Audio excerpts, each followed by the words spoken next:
So there we go. There's the two new beams in on that side, and there's one on the other. I think I give them a coat of some sort of sealant of shellac or something.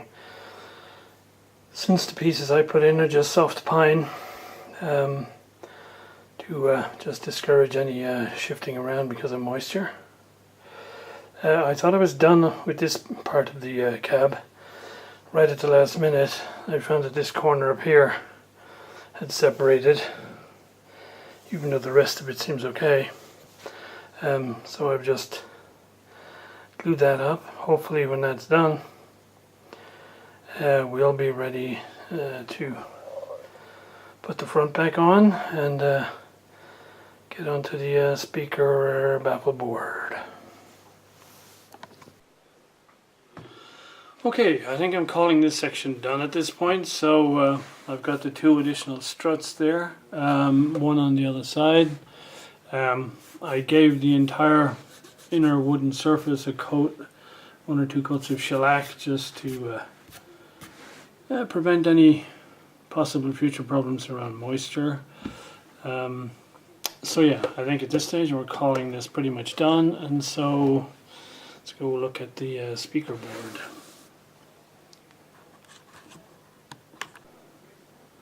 So in terms of speaker cloth, I mean, just for fun I may try and get this off, but usually that's not very successful. So in terms of a replacement, one of the things I did a long time ago was Bezel Radios does different types of speaker grill cloth. So I got one of the sampler packs, which is about 25 plus different types of cloth. So these are the two that are closest. This one is a lighter color, but it has a sort of a pinkish tint to it. And that'd be fine if I don't recover the radio. In other words, if I leave it the same color scheme it is now. However, if I want to recover the radio with one of these full vinyl leatherette types of material, I may go with a different color scheme altogether, in which case something like this would probably be more flexible because it's more neutral. It's a little bit darker. But either of these I think would be satisfactory for my purposes here. So yeah, but first I gotta mark out a piece of plywood and build the board itself. One thing I did notice is I said originally that there was a bracket on the lower left of the speaker mount, which I thought was a fix, but actually I don't think it is. I think it was factory, because the three bolts here are of a certain length and this bolt is much longer, obviously to accommodate the additional nut for the bracket, and clearly all that was put on at the factory. So yeah, that bracket is original.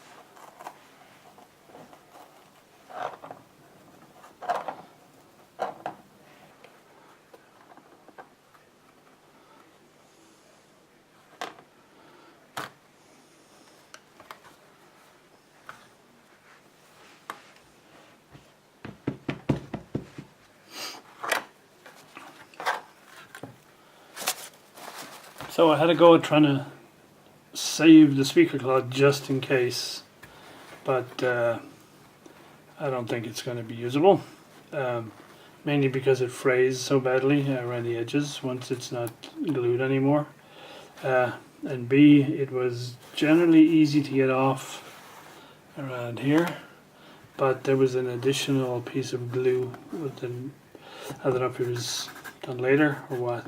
So it was particularly strongly held down right around this part of the speaker opening, and so yeah, I wasn't able to remove it without taking pieces of the board with it. So anyway, I'll put it to one side and we shall see later on whether or not I might need it. So let's get all these bolts out of here.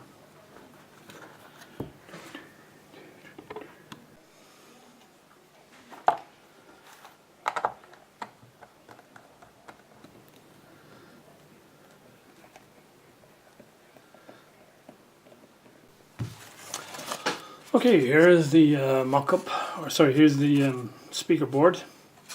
So I'll order up some speaker cloth. Not sure which one I'll get, so I'll probably get them both just to see. So yeah, this is a piece of plywood that I've coated with shellac on this side to give it a bit of moisture resistance. I'd used this bit of plywood in the past as part of a larger sheet as a backing board when spraying, so it's got plenty of lacquer all around here. So when I mount the battery over here, if there's any future problems, hopefully it won't destroy the wood. And so speaker lines up nicely, and all I gotta do now is see if I can clean up this battery clip. It's pretty badly rusted, but we'll give it a shot.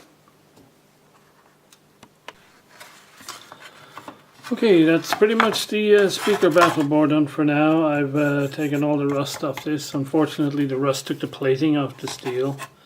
So for now, I've just put some WD-40 on it to keep the moisture away, hopefully. And we might do something more with it later. But, okay, this is the speaker. I think next is speaker cloth. So we'll have to order that up and wait for it to arrive. Okay, I've tentatively put the front back onto the side just to make sure everything fits and lines up. And I'm basically pretty happy. It certainly looks a whole lot better than it did when I got started. So yeah, the speaker cloth is next for this. And for the rest, I think it's chassis. Oh, and I need to find a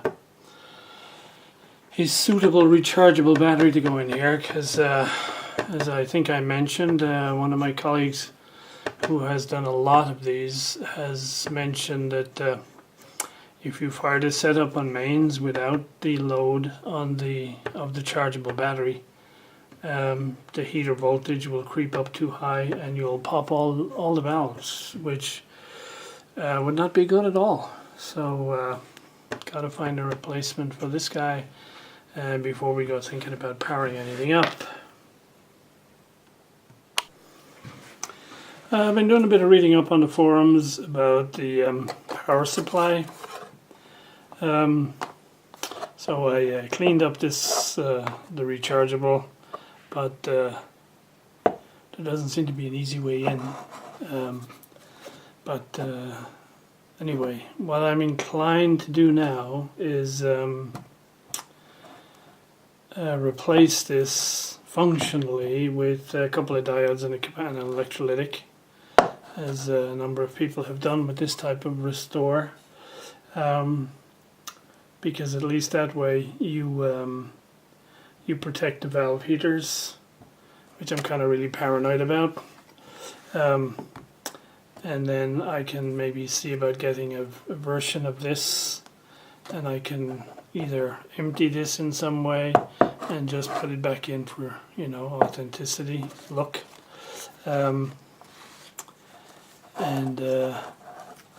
Yeah, and I can use the D-cell to power it on battery.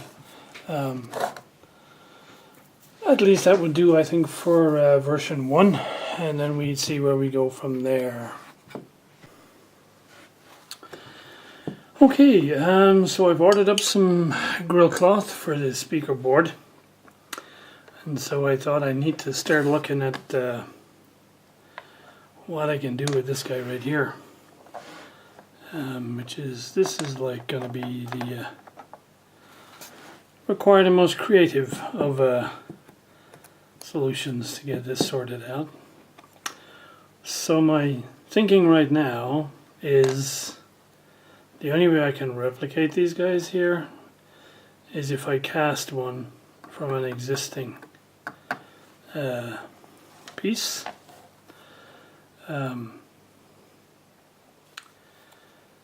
And my best bet at doing that is if I actually cut one out, and then I can reglue it later.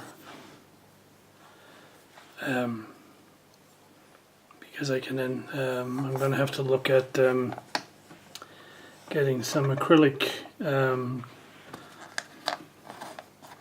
material that I can cast duplicates of this thing. So that's my best shot at the moment. And then I'll glue up the rest of it anyway, so it's a little bit more solid.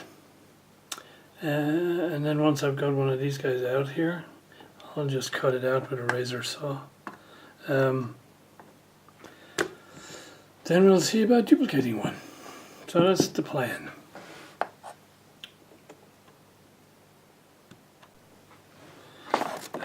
There have been previous attempts to glue some of these together, but it looks like they used extremely soft, crappy glue, which is thoroughly discolored, so I need to somehow get it all off of there without attacking the plastic itself, so that when I glue something else in there, you're not going to see these horrible brown marks left by the previous attempts to glue it up.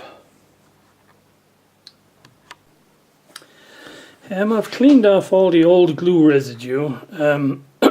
It was some sort of soft, gooey, like contact cement. I guess people don't know any better, but it's kind of hard to be charitable all the time. Anyway, I tried super glue, but for some reason it doesn't like it. You can get the joint really nice and tight. You wick some glue in there, and it ignores it completely, which is very weird. So it looks like it's got to be epoxy, which is going to be a bit more messy. And since it takes more time to go off, I'm probably going to have to make some sort of a jig for this. Because I got to make sure it's, if you like, correct in this position, and also correct in this position, so that everything fits together in the end. And I have a feeling that gluing this bottom edge is going to be easier first. So yes, we'll have to think some more on how we're going to get this basically stable enough so I can remove this guy here and then use him as a template.